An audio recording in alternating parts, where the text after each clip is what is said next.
పాలన చేసే చిన్నాగిరెడ్డి నానాదుడయ్యా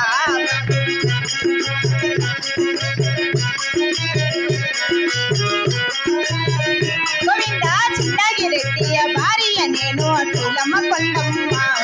అమ్మదేవి కొండమ్మ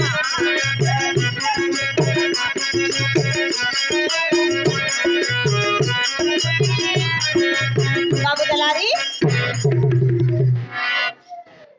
ఏమైనా చేస్తావు నువ్వు ఏందేందో బిల్డప్ కొడదాం అనుకుంటే కుదరలా ఏం బిల్డప్ రజనీకాంత్ భాష ఎట్లా ఏ నెత్తిన పడింది చూడమ్మా